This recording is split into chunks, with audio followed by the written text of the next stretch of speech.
Bismillahirrahmanirrahim. Assalamualaikum warahmatullahi wabarakatuh. Waalaikumsalam warahmatullahi wabarakatuh. Gimana kabar kalian semua hari ini?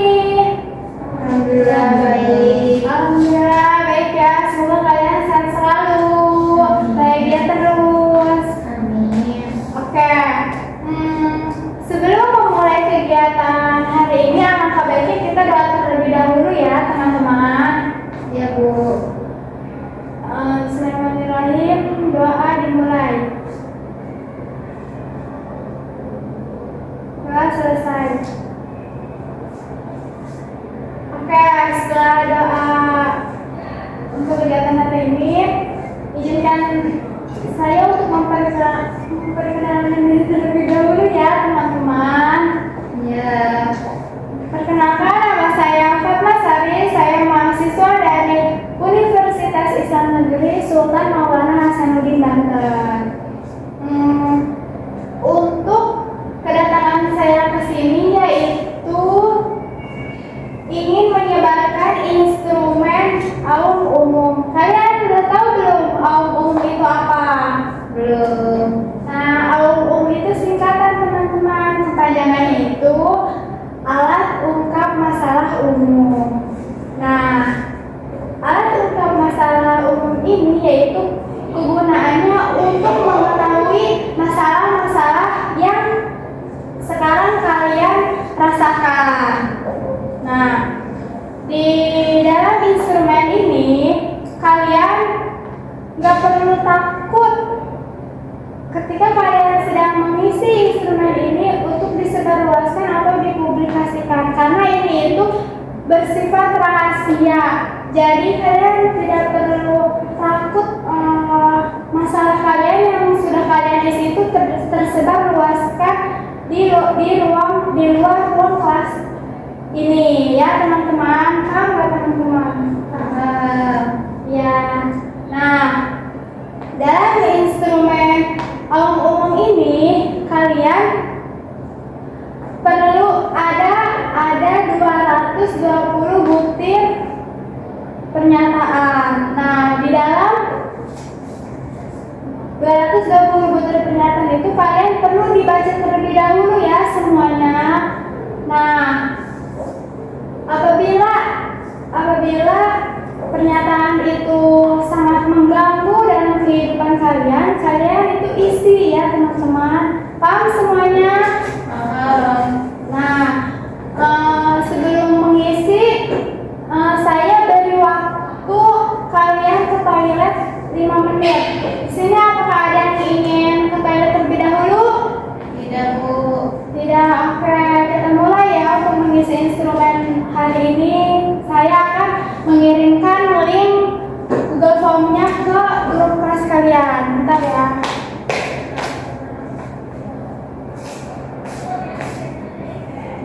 Sudah ada? Linknya? Sudah. Oke. Sebelum memulai mengisi instrumen aum umum ini, apakah ada yang ingin ditanyakan? Tidak. Nah, saya jelaskan kembali ya cara pengisian instrumen ini. Di sini udah ada cara-caranya kan? Langkah pertama udah dibaca belum?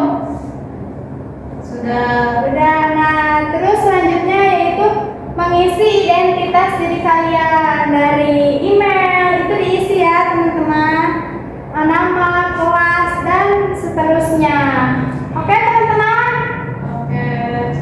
Kita mulai ya untuk mengisi instrumen hari ini. Nah, contohnya tuh seperti ini nih. Di sini kan ada bidang JDK, jasmani dan kesehatan. Nah, dari pernyataan ini apa nih yang paling bermasalah di kehidupan kalian? Nah, itu tuh misalnya badan terlalu kurus atau gemuk, itu tuh paling bermasalah di kehidupan kalian. Nah, itu tuh di contreng ya guys. Paham semuanya? Paham Bu. Oke, kita mulai ya pengisian instrumennya. Selamat mengerjakan dan saya akan memberikan waktu 60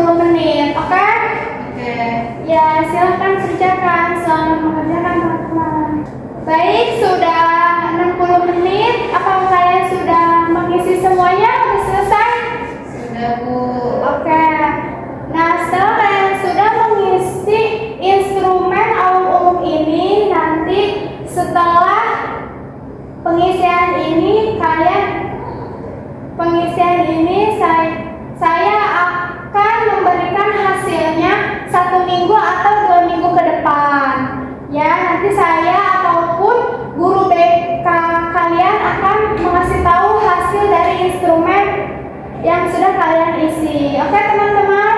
Oke, Bu. Cukup sekian dari saya. Terima kasih atas waktunya. Kurang lebih mohon maaf. Wassalamualaikum warahmatullahi wabarakatuh. Waalaikumsalam warahmatullahi wabarakatuh. Selanjutnya yaitu tutorial atau cara menggunakan aplikasi Aum Umum. Nah, sebelum kalian mengisi aplikasi Umum ini, kalian mencari dulu, download dulu aplikasinya di Google. Setelah di-download, kalian ke data entry. Nih, seperti ini. Setelah itu, dan aplikasi ini itu untuk SLTP maupun SLTA. Nah, dari data entry ini kalian mengisi terlebih dahulu guru pembimbing siapa, kepala sekolah, sekolah dari mana, tanggal entry datanya kapan, kelas apa. Nah, setelah sudah seperti ini,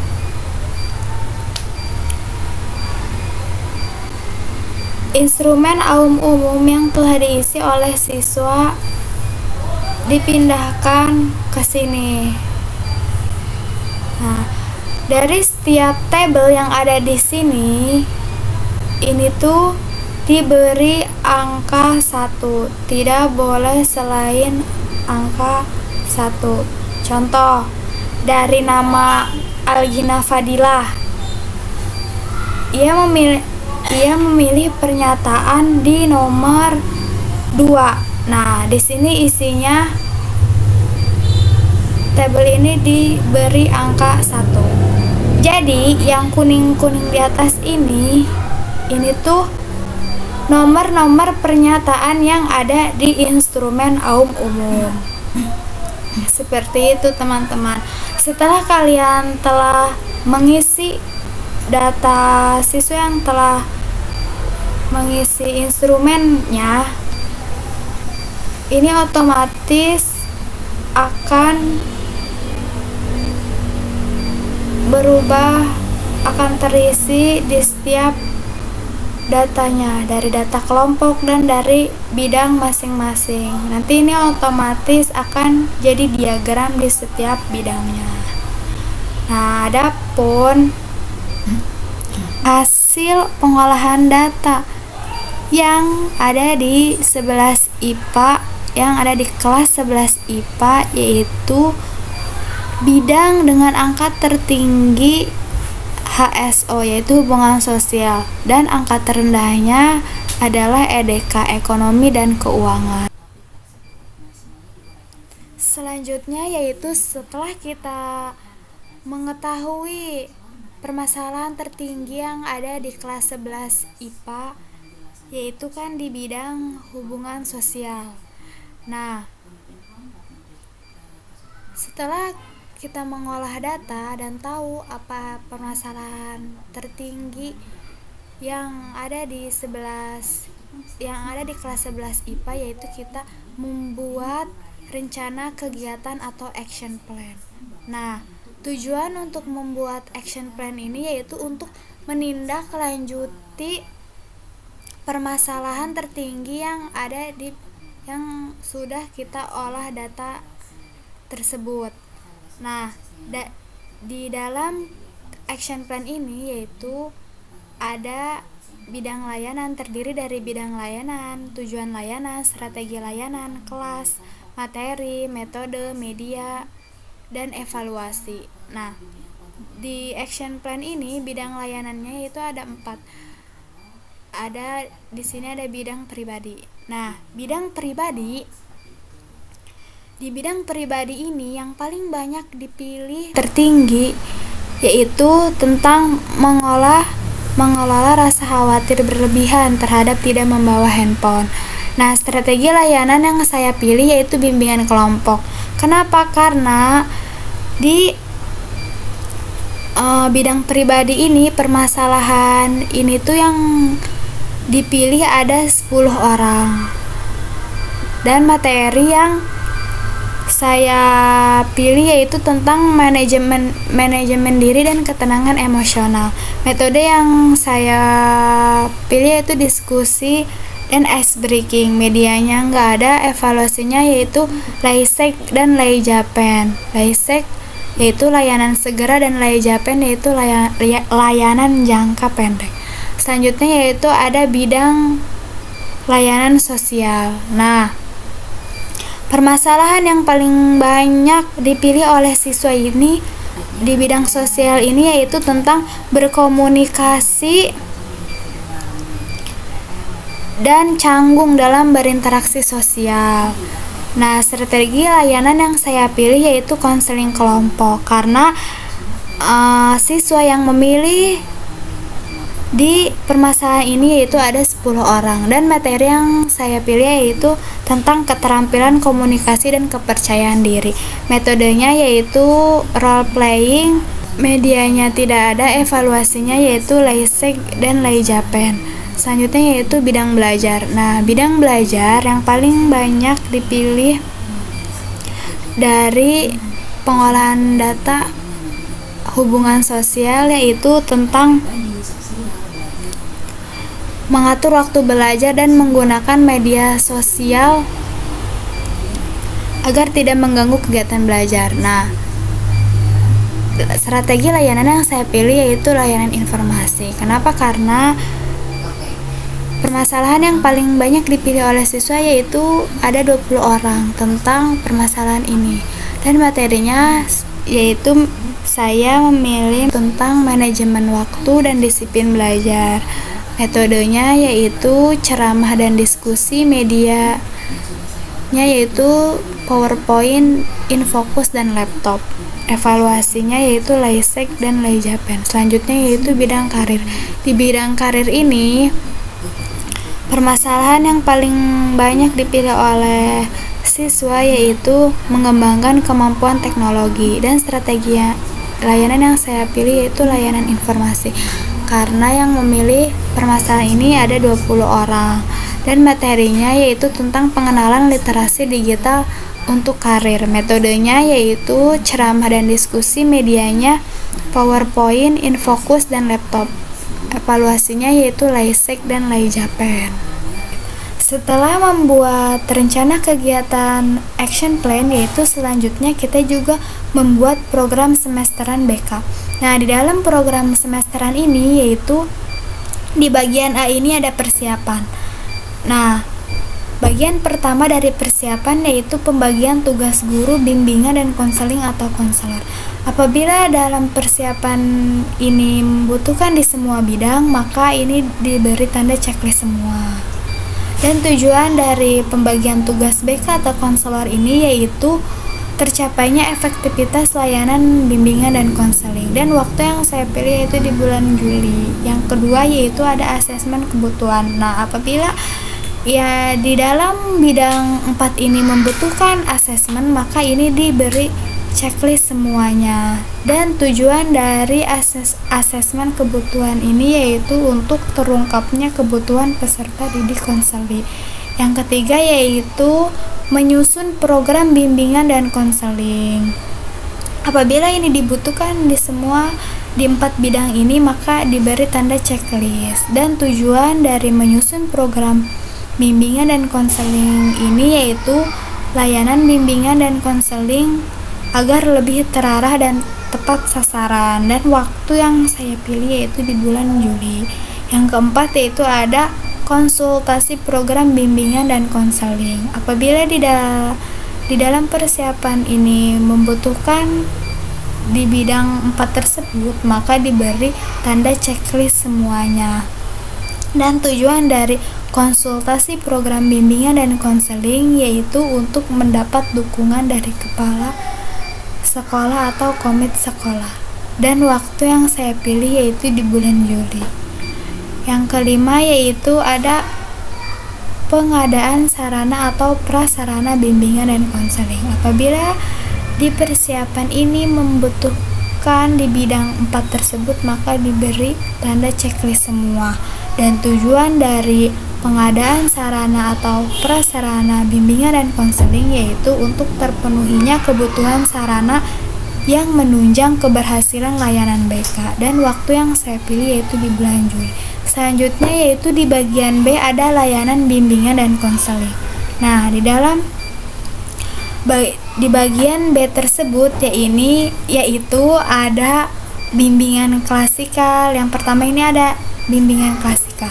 Nah, di bimbingan klasikal ini bidang apa yang membutuhkan bimbingan klasikal? Itu tuh di checklist. Nah, kalau saya di bimbingan klasikal ini bidang belajar dan karir. Fungsi bimbingan dan konselingnya yaitu pemahaman dan pengembangan. Tujuannya yaitu yang pertama, peserta didik atau konseling mampu mengatur waktu belajar dan penggunaan media sosial agar tidak mengganggu kegiatan belajar. Yang kedua yaitu tujuannya peserta didik atau konseling mampu mengembangkan kemampuan teknologi. Nah, di bagian B ini kita lihat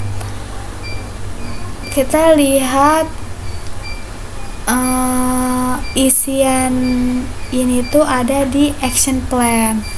Nah, waktu yang saya pilih itu di bulan Agustus. Yang kedua ini ada bimbingan kelas besar atau lintas kelas. Nah, apabila di dalam 4 bidang ini membutuhkan bimbingan kelas besar, maka di checklist seperti itu. Tapi saya tidak ada.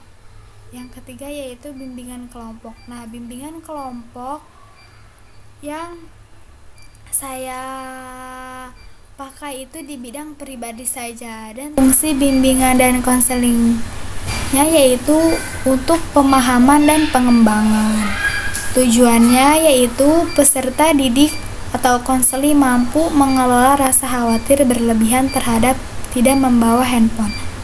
Dan waktunya itu saya memilih di bulan Agustus.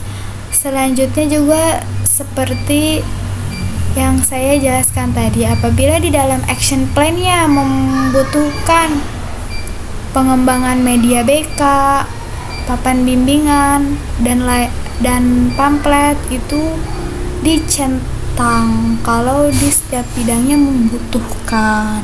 Seperti itu ya. Selanjutnya yaitu ada layanan peminatan dan perencanaan individual. Nah, di bagian sini ada bimbingan klasikal. Nah, bimbingan klasikal yang saya pilih di bidang belajar dan karir. Fungsi bimbingan dan konselingnya yaitu untuk pemahaman dan pengembangan. Tujuannya yaitu peserta didik atau konseling mampu mengatur waktu belajar dan penggunaan media sosial agar tidak mengganggu kegiatan belajar. Yang kedua yaitu peserta didik atau konseling mampu mengembangkan kemampuan teknologi, dan waktunya saya pilih di bulan Agustus. Selanjutnya yaitu ada konseling individual. Nah, apabila di dalam action plan yang telah dibuat tersebut di setiap bidang yang membutuhkan konseling individual, maka di checklist bagian bidang yang membutuhkan konseling individual. Yang ketiga yaitu konseling kelompok. Nah, konseling kelompok yang saya pilih yaitu di bidang sosial. Ini saya checklist. Dan fungsi dari bimbingan dan konseling yaitu untuk pengentasan dan pengembangan. Tujuannya yaitu peserta didik atau konseling mampu berkomunikasi dengan baik dan tidak canggung dalam berinteraksi sosial. Dan waktunya yaitu saya memilih di bulan Agustus. Selanjutnya juga seperti ini sama saja ya teman-teman. Jadi bimbingan kelompok dibutuhkan dibutuhkan tidak dalam bidang 4 tersebut. Apabila dibutuhkan maka di checklist. Dan saya bimbingan kelompok yang saya butuhkan itu ada di bidang pribadi. Fungsi bimbingan dan konselingnya yaitu untuk pemahaman dan pengembangan. Tujuannya yaitu peserta didik atau konseling mampu mengelola rasa khawatir berlebihan terhadap tidak membawa handphone atau HP. Dan waktunya yaitu saya memilih di bulan Agustus. Dan begitupun seterusnya. Apabila di bagian 6 ini konsultasi dan bagian ketujuh yaitu kolaborasi itu membutuhkan di setiap bidangnya, maka ini diberi checklist sesuai bidang yang dibutuhkan. Selanjutnya yaitu ada layanan responsif. Nah, di dalam layanan responsif ini ada konseling individual. Apabila di dalam 4 bidang ini membutuhkan konseling individual, maka diberi tanda checklist. Yang kedua yaitu konseling kelompok. Konseling kelompok yang saya butuhkan yaitu di bidang sosial. Fungsi bimbingan dan konselingnya yaitu untuk pengentasan dan pengembangan. Tujuannya yaitu peserta didik atau konseling mampu berkomunikasi dengan baik dan tidak canggung dalam berinteraksi sosial. Waktu yang saya pilih, yang saya ambil yaitu di bulan September. Begitupun seterusnya di bagian 3, 4, 5, 6, 7 apabila membutuhkan konsultasi, konferensi kasus, advokasi, konseling melalui elektronik, dan kotak masalah itu diberi centang apabila di bidang tersebut membutuhkan ini. Fungsinya apa, tujuannya apa, dan waktunya pun memilihnya di bulan apa. Yang selanjutnya yaitu ada dukungan sistem. Di dukungan sistem ini yang pertama ada melaksanakan dan menindaklanjuti asesmen termasuk kunjungan rumah. Nah, apabila di dalam bidang tersebut membutuhkan melaksanakan dan menindaklanjut asesmen, maka diberi checklist. Dan tujuannya tersebut yaitu ada di action plan yang sudah dibuat. Waktunya yaitu saya ngambil di bulan September.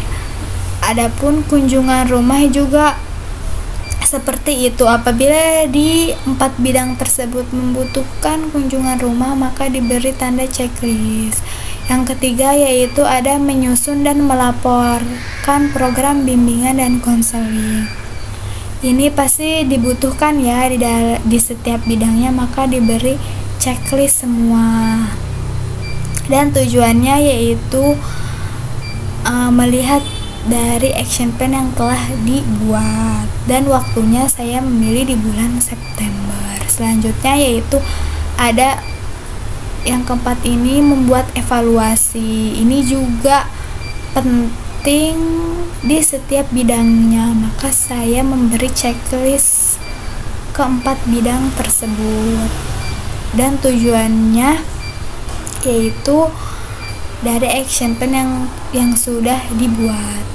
Dan waktu yang saya pilih yaitu di bulan September. Yang kelima ini ada melaksanakan administrasi dan mekanisme bimbingan dan konseling. Ini juga dibutuhkan di 4 bidang tersebut, maka saya memberi checklist di masing-masing bidangnya. Dan tujuannya juga dari action plan yang telah dibuat. Dan waktunya yaitu saya memilih di bulan September. Yang bagian C ini ada kegiatan tambahan dan pengembangan profesi. Yang pertama yaitu ada kegiatan tambahan guru, bimbingan dan konseling atau konselor. Nah, apabila di bidang keempat tersebut membutuhkan kegiatan tambahan guru BK atau konselor, maka diberi tanda checklist. Tapi saya tidak membutuhkan, maka saya kosongkan. Yang kedua yaitu ada pengembangan keprofesian konselor. Nah, ini juga sama, sesuai dengan kebutuhan bidangnya. Apabila membutuhkan pengembangan, maka diberi tanda checklist. Tetapi saya tidak membutuhkannya. Begitu teman-teman. Selanjutnya yaitu membuat jadwal program tahunan. Nah, di dalam jadwal program tahunan ini yaitu ada persiapan. Nah, di masing-masing persiapan ini itu ada melakukan asesmen kebutuhan.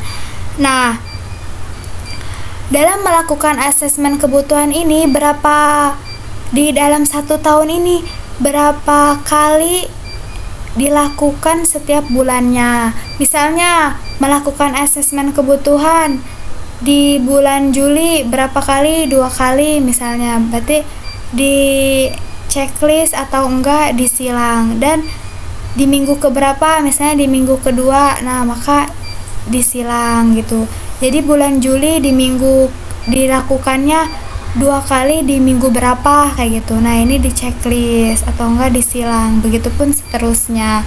Dan yang selanjutnya yaitu mendapatkan dukungan kepala dan komit sekolah. Nah, ini tuh di dalam 1 tahun tuh berapa kali dilakukan di setiap bulannya. Misalnya di bulan Juli dilakukannya 2 kali. Nah, di minggu berapa aja? Misalnya di sini saya melakukannya di bulan Juli di minggu ketiga, maka disilang ataupun di checklist. Begitupun bulan seterusnya. Dan yang selanjutnya yaitu menetapkan dasar perencanaan layanan. Nah, ini juga sama, yaitu di dalam 1 tahun tuh berapa kali dilakukan di setiap bulannya. Kalau saya di sini di bulan Juli dilakukannya 1 kali di minggu kedua, maka disilang ataupun di checklist. Begitupun seterusnya, bulan-bulan seterusnya. Nah, selanjutnya yaitu layanan dasar. Nah, di layanan dasar ini yang pertama ada bimbingan klasikal. Di bimbingan klasikal ini dalam 1 tahun ini mau dilakukan berapa kali di setiap bulannya. Nah, kalau saya di setiap bulannya yaitu dilakukan 2 kali di minggu kedua, maka itu dicontreng di checklist ataupun disilang. Begitupun seterusnya. Yang kedua yaitu bimbingan kelompok. Nah, bimbingan kelompok dalam setahun ini akan dilakukan berapa kali di setiap bulannya. Kalau saya di sini di bulan Juli sekali di minggu ketiga, maka di checklist ataupun disilang. Begitupun bulan seterusnya. Selanjutnya yaitu ada layanan responsif. Nah, di dalam layanan responsif ini ada konseling individual. Nah, konseling individual di dalam 1 tahun ini mau berapa kali dilaksanakan di setiap bulannya. Kalau saya di sini di bulan Juli dilakukan 2 kali setiap bulannya. Maka ini di checklist atau disilang. Begitupun bulan-bulan seterusnya. Dan seterusnya juga seperti itu teman-teman ya. Jadi sesuaikan dengan yang mau kalian laksanakan di dalam 1 tahunnya itu berapa kali di setiap bulannya mau dilaksanakan bimbingan atau layanan tersebut. Gitu teman-teman. Selanjutnya yaitu membuat rencana pelaksanaan layanan atau RPL. Nah, di sini saya menggunakan format bimbingan klasikal. Nah, di bagian A ini ada strategi layanan. Strategi layanan yang saya pilih yaitu layanan informasi. Ini dilihat dari action plan yang sudah dibuat. Bagian B ini ada bidang layanan. Bidang layanan yang saya buat untuk dijadikan RPL yaitu di bidang belajar. Yang bagian C ini topik atau tema layanan. Nah, topik ini saya memilih manajemen waktu dan penggunaan media digital dalam belajar. Bagian D ini ada fungsi layanan. Nah, fungsi layanannya yaitu untuk pemahaman dan pengembangan. Bagian E ini ada tujuan umum. Nah, tujuan umum ini yaitu untuk agar siswa memiliki kesadaran dan kemampuan mengelola penggunaan media digital agar tidak mengganggu belajar. Bagian F ini ada tujuan khusus. Nah, tujuan khusus dilakukan bimbingan klasikal ini yaitu yang pertama untuk mengetahui pengertian manajemen waktu dan efek negatif penggunaan digital yang berlebihan. Yang kedua ini yaitu ada untuk menyadari faktor-faktor yang mengganggu belajar akibat HP atau media sosial. Yang ketiga yaitu mampu merancang jadwal belajar seimbang antara tugas dan waktu digital. Dan yang keempat yaitu menjalankan komitmen penggunaan HP digital sesuai rencana dalam jangka waktu tertentu. Bagian G ini yaitu sasaran layanan. Nah, sasaran layanan ini yaitu kelas 11. Bagian H yaitu ada materi layanan. Nah, materi layanan yang saya pilih yaitu yang pertama ada pengertian manajemen waktu belajar. Yang kedua yaitu dampak penggunaan HP atau media sosial terhadap konsentrasi dan produktivitas. Yang ketiga itu ada strategi mengatur belajar dan hiburan digital. Yang keempat itu yaitu membuat rencana penggunaan HP dan jadwal belajar. Yang kelima yaitu teknik meminimalkan distraksi digital. Dan bagian I ini ada waktu.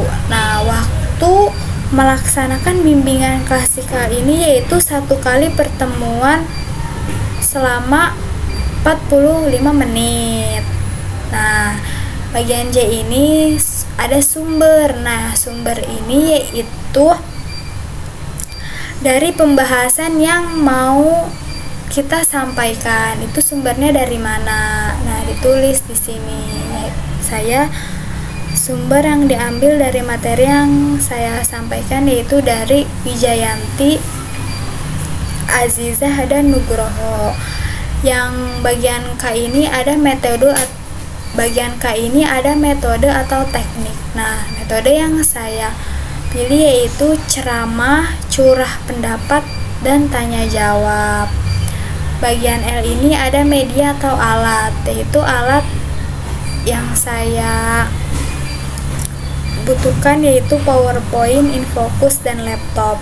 Bagian M ini ada pelaksanaan. Nah, pelaksanaan ini ada memiliki 3 tahap. Yang pertama itu ada tahap awal atau pendahuluan.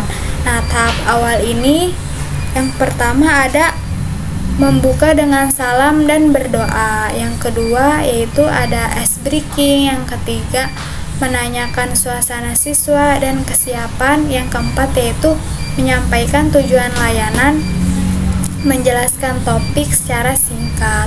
Nah, di tahap kedua ini, tahap inti, yaitu dilaksanakannya guru BK menanyakan media slide PowerPoint yang berhubungan dengan materi layanan. Yang kedua ini yaitu peserta didik mengamati slide PPT yang berhubungan dengan materi layanan. Yang ketiga yaitu guru BK mengajak curah pendapat dan tanya jawab. Yang keempat yaitu peserta didik mendiskusikan dengan kelompok masing-masing. Dan yang kelima yaitu meminta peserta didik untuk menanggapi apa yang sudah didengar. Yang ketiga itu ada tahap penutup atau tahap akhir. Yang pertama itu ada guru BK mengajak peserta didik membuat kesimpulan yang terkait dengan materi layanan. Yang kedua yaitu guru BK menyampaikan materi layanan yang akan datang. Yang ketiga yaitu guru BK memberikan apresiasi kepada peserta didik. Dan yang keempat yaitu guru BK mengakhiri kegiatan dengan doa dan salam. Jadi di bagian M ini pelaksanaan yaitu yang akan kalian sampaikan materi yang akan kalian sampaikan. Ini tuh tahap awalnya apa, tahap intinya ini ada apa aja, penutupnya ada apa juga, kayak gitu ya teman-teman. Nah, di bagian N ini ada evaluasi. Nah, evaluasi ini ada dua. Yang pertama ini ada evaluasi proses, yang kedua ini ada evaluasi hasil. Nah, evaluasi proses ini yang pertama yaitu melakukan refleksi hasil. Setiap peserta didik menuliskan di kertas yang sudah disiapkan. Yang kedua yaitu sikap atau antusias peserta didik dalam mengikuti kegiatan. Yang ketiga yaitu cara peserta didik dalam menyampaikan pendapat atau bertanya. Dan yang keempat yaitu cara peserta didik memberikan penjelasan dari pertanyaan guru BK. Nah, yang kedua yaitu evaluasi hasil. Evaluasi hasil ini yaitu setelah mengikuti kegiatan klasikal. Antara lain yaitu yang pertama, merasakan suasana pertemuan yang menyenangkan atau kurang menyenangkan atau tidak menyenangkan. Yang kedua itu topik yang dibahas sangat penting atau kurang penting atau tidak penting. Yang ketiga ini ada cara guru, bimbingan dan konseling atau konselor menyampaikan mudah dipahami, tidak mudah dipahami atau sulit dipahami. Yang keempat ini yaitu kegiatan yang diikuti menarik, kurang menarik atau tidak menarik untuk diikuti. Gitu teman-teman. Di bagian RPL ini isinya ada seperti yang sudah dijelaskan atau yang sudah dibaca oleh saya ya teman-teman. Cukup sekian penjelasan yang sudah saya paparkan, kurang lebihnya mohon maaf. Wassalamualaikum warahmatullahi wabarakatuh.